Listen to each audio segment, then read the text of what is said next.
Boom to the hay, all your sports fans out there in the two-bow-sphere, made up of all of you, the individual. One is the most important number. Welcome to Fast Track Sports Rack. Highlights here on live from the set version of the OMSR. I'm your brief but very concise host, Will, the alternative ESPN Sports Thrill. On this episode, highlights and key moments from Bama, Mississippi State. Quickie sport round coming up after is going to be about, I think we know who the two best one-loss teams are. And Alabama's D finally passes the eye test, frankly, for the first time this year. And I am qualified to speak to that effect, being a Bama booster for 24 years, and I dare say it, the strongest and only one in SoCal. In the meantime, real quick. Closest SEC schools in terms of mileage, only 84 miles between the two. Matter of fact, the Mississippi State Bulldogs took a bus over. They did not leave Starkville until 11 this morning. And that's about as close as it gets when you take a look at from their own 5, second possession for Mississippi State. They have not run the ball well in recent years against this Crimson Tide. And that graphic proves it. Executed by Blake Sims. 12-0.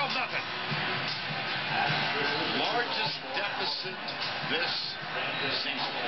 Recall that they defeated 3 top 10 teams in 3 weeks and became the fastest to ever rise from unranked to #1 in the country. They've been #1 for the last 5 weeks, but they need to get something going. And that is not the way to spend the answer. The last SEC West team to win at LSU and Alabama, it was Mississippi State. 1903 here at Bryant-Denny in downtown Tuscaloosa on the campus of the University of Alabama. Go back through the season. Well, this was the first down play. You don't get a lot of opportunities against Alabama, but here was the one that Dak Prescott had a chance to put the touchdown on and threw it very poorly. Had him, overthrew him, and was 7 yards out of bounds. And it all goes back. Remember, first and goal, a flinch by Justin Malone. But at the end, it was Cyrus Jones, number 5, that stayed in his coverage and made their mark. Coach, your team seemed out of its comfort zone out there. Do you feel like they're playing tight? And how do you get them back to playing Mississippi State ball? No, I thought we did some good things. I mean, early on we had just a terrible run to create a safety to give them some momentum right off the bat.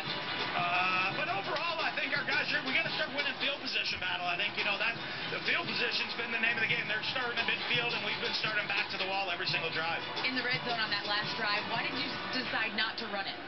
Well, we had a great passer at the end. They tackled their receiver, I guess, but they said they just got tangled up, I guess. But, for us right there, we had some chances. The clock running down. You got to manage the clock with the timeouts in that situation. 102 years here at Alabama, the $1 Million Band has been a part of the game day pomp and pageantry.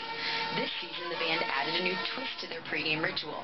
About 1 hour before kickoff, approximately 50 band members march away from the 400-member-strong Elephant Stomp to perform at the President's Mansion in front of guests and dignitaries. Vern, I've heard of bands playing at tailgate parties, but this brings it to a whole new level. Of course, Mississippi State entirely out of its element. How has it been able to do so?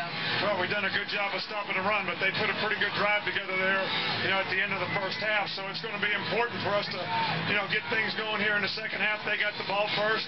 This is a good team. They are where they are because of who they are and what they can do. So it's important for us to go out here and reset the tempo in the second half. There is no score in the game. That's his 5th carry. Prescott struggled.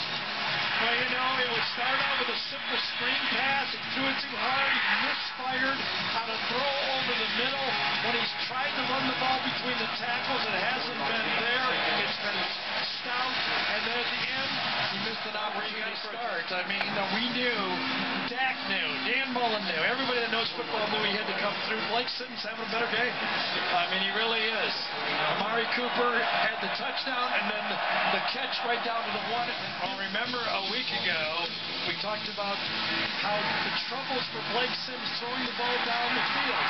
Well, in this game on first down, Lane Kiffin has given Blake 2 play-action passes, and he's hit both of them. Very big plays. both set up touchdowns on this game. They look at the pass chart. Remember a week ago, not one completion till the last drive.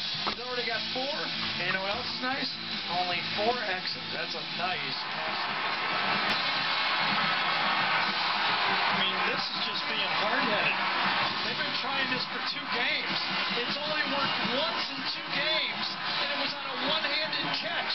They're going to go, they think, big guy against a small guy. And number 5 is having an All-American year. He pushes him out of bounds. I don't know what Dak was seeing on that one. He isn't even in bounds, turns around and makes an All-American game. Alabama has only allowed 19 rushing attempts of 10 yards or more. That's the 3rd one in the game that Mississippi State has had. The second, at least one of the 3 will go wide. None of the 3 went wide. Evan Sobiesk with the extra point. Fred Ross with his 4th touchdown of the year. None bigger than that.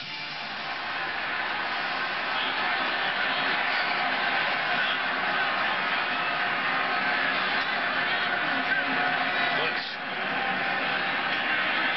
Sims dances right. Oh, boy. Well played. That's 3 of them. 3 of them on this.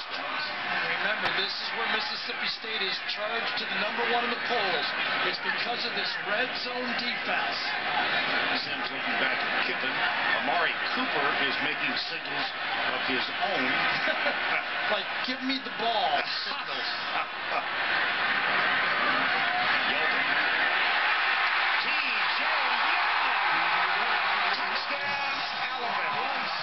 To the short side of the field, but to the long side of the field, look how wide to the outside that time Ryan Anderson is. Could not block him. Good wide 9 technique. Very difficult to get outside that. 4th down 7.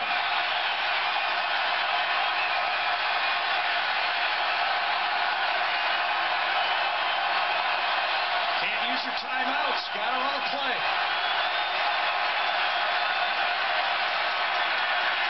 Prescott, right side. In zone again. Prescott gets loose. Down the sidelines. Oh, did he get close? He made a first down? Yes, indeed. Timeouts remaining.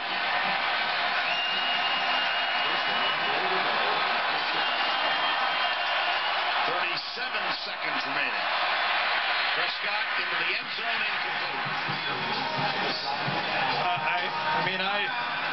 I don't know what to say. I'd be throwing the ball in the end zone. I mean, yeah. You know, Dan knows his offense better than I do, but I don't understand those last couple plays, and I don't quite get why he saved his timeouts, because now they're in a horrible position even if they do score. They'll be forced to throw a Hail Mary if they can get the outside kick.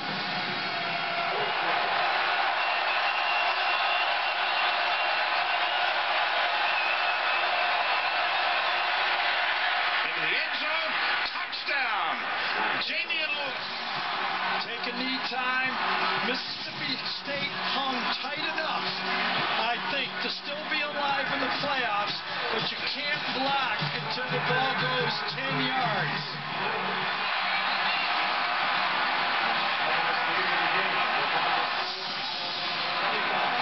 Tough night for Dak Prescott. He winds up throwing for 290, but he had 3 interceptions, and he rushed for 75. Let's go down to Allie LaForce with Nick Saban. Coach, what a 2 weeks this team has had. You go to Death Valley, you win in overtime against LSU, then you come home and beat the #1 team in the country. How is this team always able to rise to the occasion and get the win? Well, you know, I'm really proud of the way our guys competed in this game today. We made plays when we had to. It's a great victory for our team. It's a great victory for our fans. It's great for the state of Alabama, so we're really, really pleased and happy. Mississippi State's got a great team, and you know, when you play the #1 team in the country, you know they know how to win. I expected them to come back in the second half, but our guys made the plays. All right, some good stuff going on there. If you're new to the OMSR, unofficial Gen 5.0, I decided to change it up a bit.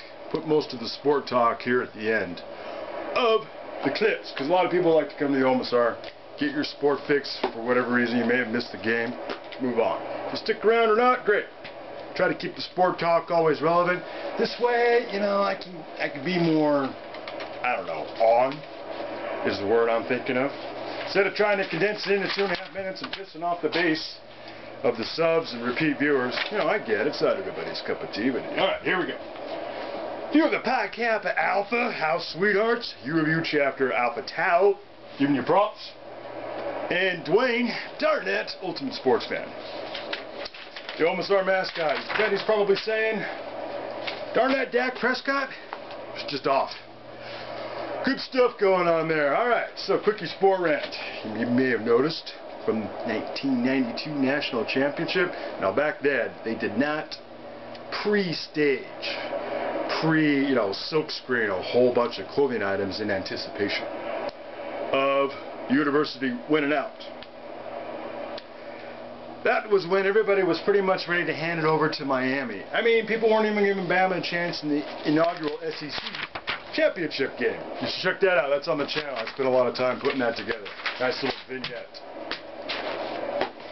And so, yeah, and a lot of people, dudes who I was around at that time in the restaurant/bar industry, before I figured out this is not necessarily the best career path I'm going to get my ass in school. Pardon my French. They were all ready to give it to Miami as well. I was the only one saying, hello, have you seen Bama's D? I want a lot of money off of that game. People were falling over other dudes. Double or nothing. I bet you $100. Miami kicks their bleepity bleep.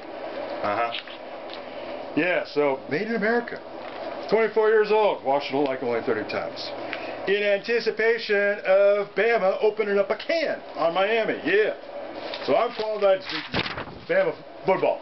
And I've said earlier on a couple rants this season, the D is not passing the eye test. Finally did. Mississippi State's O did not bring their A game, and Bama's D did. So that's how that went down. Seems kind of fitting. Best two universities, one loss wise, seeing how TCU almost gave it away to Kansas earlier today. Still ended up being 34-30. Oregon, Alabama. Florida State, still really haven't been tested, right? So who's number one? Who's going to be number one come Monday? Very interesting. Alright, all the video highlights courtesy to CBS and the NCAA and the respective universities. You know, it's not YouTube's fault. They do have to indemnify their position. They need a better vetting process, without a doubt. Yeah, so all the credits goes to them, everything else to the OMSR. Alright, thanks for watching. Those silly DUIs while you're out there. We are laid out.